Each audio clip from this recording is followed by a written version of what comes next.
ठीक है स्टूडेंट्स, तो अब हम समझेंगे लाइट माइक्रोस्कोप के बारे में, क्योंकि हमने अभी आपको ऑलरेडी बताया कि माइक्रोस्कोप अभी दो कॉमन टाइप्स में पाए जाते हैं, एक लाइट माइक्रोस्कोप, एक इलेक्ट्रॉन माइक्रोस्कोप। लाइट माइक्रोस्कोप को कंपाउंड माइक्रोस्कोप कहा जाता है। क्यों लाइट माइक्रोस्कोप को कंपाउंड माइक्रोस्कोप कहा जाता है, इसके बारे में हम ध्यान से समझेंगे। सबसे पहले मैं आपको बताते चलूं कि क्या होता है लाइट माइक्रोस्कोप। ठीक है, लाइट माइक्रोस्कोप क्या होता है? The simple students microscope which is often used in school, यानी कि हमारे स्कूल के लैबोरेटरी में, हमारे स्कूल के प्रैक्टिकल जहां लैब होता है, उस लैब में स्टूडेंट्स के द्वारा जो माइक्रोस्कोप यूज किए जाते हैं that is called light microscope. ठीक है स्टूडेंट्स, अगर हम अपने स्कूल में जाएं, केमिस्ट्री के लैब में जाते हैं, बायो के लैब में जाते हैं, ठीक है, तो बायो के लैब में जाने पे जो माइक्रोस्कोप का प्राय अक्सर हम जो यूज करते हैं, जो हमारे प्रैक्टिकल जो हमारे स्कूल के लैब में रखा गया है, जिसका स्टूडेंट्स बायोलॉजी लैब या केमिस्ट्री लैब्स में करते हैं, ठीक है, उस माइक्रोस्कोप को क्या बोला जाता है? Light microscope.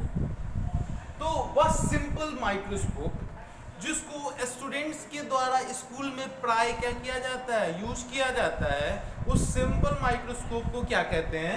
Light microscope. आपको बताते चले स्टूडेंट्स कि ये लाइट माइक्रोस्कोप की जो मैग्निफिकेशन पावर होती है, इस लाइट माइक्रोस्कोप्स के अंदर बहुत सारे लेंसेज को आपस में क्या किया जाता है?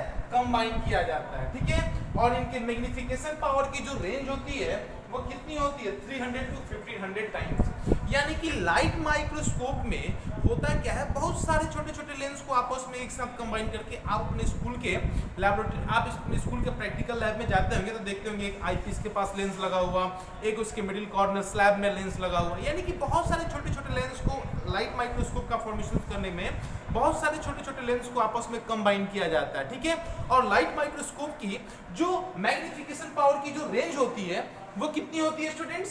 300 टाइम्स टू 1500 टाइम्स। ठीक है स्टूडेंट्स, ये लाइट माइक्रोस्कोप की मैग्निफिकेशन पावर रेंज है। ना ही ये इससे कम और ना ही इससे अधिक क्षमता की कैपेसिटी को क्या कर सकता है? ये रख सकता है। अब स्टूडेंट्स बात रही कि हमने बताया कि लाइट माइक्रोस्कोप को कंपाउंड माइक्रोस्कोप भी कहा जाता है। तो अगर क्वेश्चन किया जाए कि why compound microscope are also called light microscope, क्यों कंपाउंड माइक्रोस्कोप को लाइट माइक्रोस्कोप कहा जाता है? अगर आपसे कोई क्वेश्चन पूछे कि why light compound microscope are also called light microscope, क्यों इसका नाम लाइट माइक्रोस्कोप भी रखा गया? अगर ये कंपाउंड माइक्रोस्कोप था तो एक नाम क्यों नहीं रखा गया, इसको लाइट माइक्रोस्कोप भी क्यों कहा गया?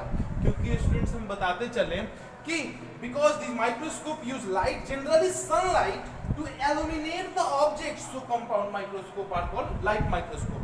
जब आप कभी अपने स्कूल के बायोलॉजी लैब में जाते होंगे तो देखते होंगे क्या कि जो माउंट लीफ का जो एक्सपेरिमेंट है या किसी भी चीज का जो हम एक्सपेरिमेंट करते हैं, तो देखिए हम वैसे डायरेक्शन में माइक्रोस्कोप को सेट करते हैं जिधर से लाइट बहुत अधिक आता हो। कैसा लाइट? ट्यूबलाइट नहीं, सन का लाइट जिधर से अधिक आता हो। क्योंकि कंपाउंड माइक्रोस्कोप को लाइट माइक्रोस्कोप इसलिए बोला गया क्योंकि यह एक ऐसा माइक्रोस्कोप है जो प्राय जनरली लाइट के प्रेजेंस में ही क्या करता है? ऑब्जेक्ट को आसानी से एल्यूमिनेट करने में, ऑब्जेक्ट को आसानी से आइडेंटिफाइड करने में, ऑब्जेक्ट को आसानी से फिगर करने में क्या करता है? ये मदद करता है। ठीक है स्टूडेंट्स, जनरली कौन से लाइट? Generally sunlight. लाइट और भी है, बहुत सारे लाइट हैं, लेकिन जनरली अगर प्रॉपर रूप से वर्क करता है तो कब? सनलाइट के प्रेजेंस में। ठीक है स्टूडेंट्स, तो अगर आपसे कोई पूछे कि why compound microscope are called light microscope, तो यह बताइएगा कि कंपाउंड माइक्रोस्कोप को लाइट माइक्रोस्कोप इसलिए कहा जाता है क्योंकि यह जो माइक्रोस्कोप है यह ओनली लाइट के प्रेजेंस में ही ऑब्जेक्ट को आसानी से एल्यूमिनेट करने में क्या करता है? मदद करता है। लाइट में भी बेसिकली कौन से लाइट?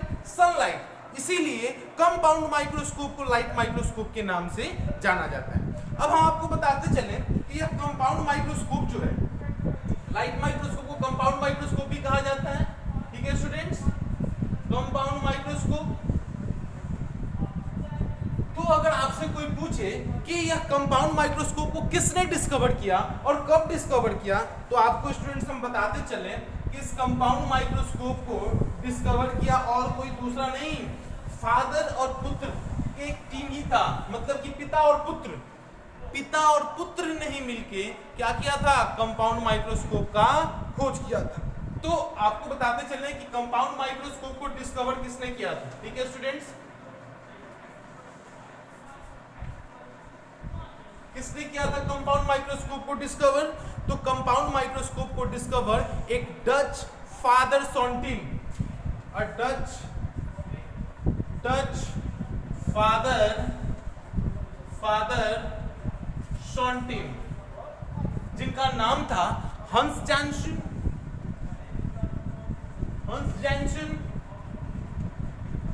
और एंड जैक्रिस जैनसन। ये दो ऐसे साइंटिस्ट थे और ये साइंटिस्ट भी थे और साथ साथ पिता और पुत्र का ये एक रिलेशन भी था इनके अंदर। हंस जॉनसन जो थे वो फादर थे और जैक्रिस जॉनसन उनके पुत्र थे, ठीक है। तो एक डच फादर शॉन्टिम का एक टीम था जिन्होंने मिलके क्या किया, 1667 में कंपाउंड माइक्रोस्कोप का डिस्कवर किया, ठीक है स्टूडेंट्स। तो हम जानते हैं कि अगर आपसे कोई पूछे कि कंपाउंड माइक्रोस्कोप को लाइट माइक्रोस्कोप क्यों कहा जाता है, तो हमने अभी बताया कि कंपाउंड माइक्रोस्कोप को लाइट माइक्रोस्कोप इसलिए कहा जाता है क्योंकि प्राय यह माइक्रोस्कोप लाइट के प्रेजेंस में, जनरली सनलाइट के प्रेजेंस में ये प्रॉपर रूप से वर्क करता है, ऑब्जेक्ट को एल्यूमिनेट करने में मदद करता है। So this compound microscope are called light microscope. But अगर आपसे कोई पूछे किस कंपाउंड माइक्रोस्कोप की रेंज कैसी होती है, कैसे इसका फॉर्मेशन होता है, तो इसका फॉर्मेशन करने के लिए बहुत सारे छोटे छोटे लेंस को आपस में एक साथ कंबाइन किया जाता है और इसकी जो मैग्निफिकेशन पावर होती है वो 300 टाइम्स टू 1500 टाइम्स की कंपेयर्स में होती है। और इसको डिस्कवर किसने किया, तो इसको डिस्कवर किया एक डच फादर शॉन्टिम ने, जिनका नाम था हंस जॉनसन और जैक्रिस जॉनसन। वो भी कब, तो 1667 में। तो हम जानते हैं स्टूडेंट्स कि ये हुआ लाइट माइक्रोस्कोप। बट अब सेकेंड माइक्रोस्कोप जिसका नाम है इलेक्ट्रॉन माइक्रोस्कोप। तो अगर हमसे कोई पूछे कि अब इलेक्ट्रॉन माइक्रोस्कोप क्या है, ये जब लाइट माइक्रोस्कोप था ही, ये कंपाउंड माइक्रोस्कोप था ही, तो फिर इलेक्ट्रॉन माइक्रोस्कोप को डिस्कवर क्यों किया गया, क्या मतलब था इलेक्ट्रॉन माइक्रोस्कोप को डिस्कवर करने का।